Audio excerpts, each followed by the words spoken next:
اعوذ باللہ من الشیطان الرجیم، بسم اللہ الرحمن الرحیم۔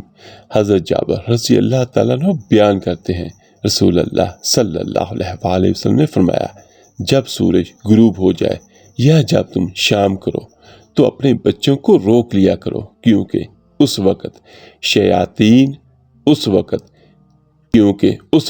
شیطان پھیل جاتے ہیں۔ لیکن جب رات کی ایک گھڑی گزر جائے تو ان بچوں کو چھوڑ دو اور دروازے بند کر لو اور اللہ کا نام لو، کیونکہ شیطان بند دروازہ نہیں کھولتا۔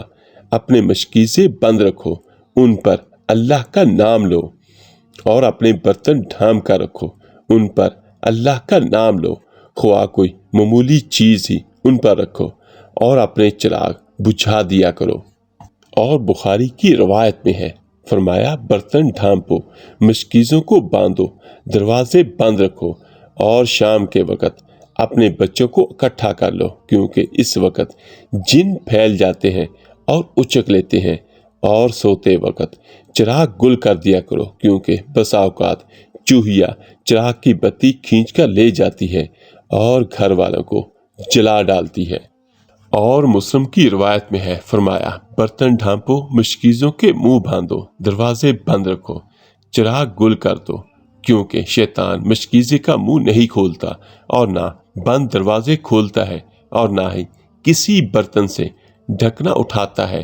اور اگر تم میں سے کوئی لکڑی کے سوا کوئی چیز نہ پائے تو وہ اس سے ہی عرض کے بل اس پر رکھ دے اور اللہ کا نام لے۔ وہ ایسے ضرور کرے، کیونکہ چوہیا گھر کو اہل خانہ سمیت جلا ڈالتی ہے۔ اور اس حدیث سے ہمیں یہ واضح طور پر پتہ چلتا ہے کہ اپنے دروازوں کو بند کریں، اور جب بند کر کے آپ چٹکی لگائیں یا دروازہ بند کریں تو ایک بار بسم اللہ الرحمن الرحیم پڑھ لیں، اس کی بہت برکت ہے۔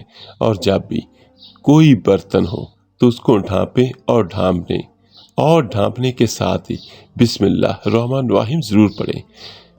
اور سب سے بڑی بات کہ اپنے چراغوں کو بجھا کر سوو۔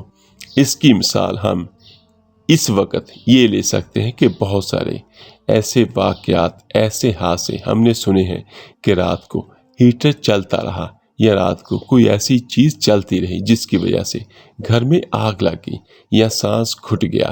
تو میرے عزیز بھائیو، اللہ کے نبی صلی اللہ علیہ وآلہ وسلم نے جو کچھ ہمیں بیان کیا ہے وہ صرف ہمارے اپنے فائدے کے لیے ہے۔ اللہ پاک سے دعا ہے، اللہ پاک سب کو اپنی حفظ و امان میں رکھے اور ہمیں دین و اسلام پر چلنے والا بنا دے۔ آمین ثم آمین۔ اللہ حافظ۔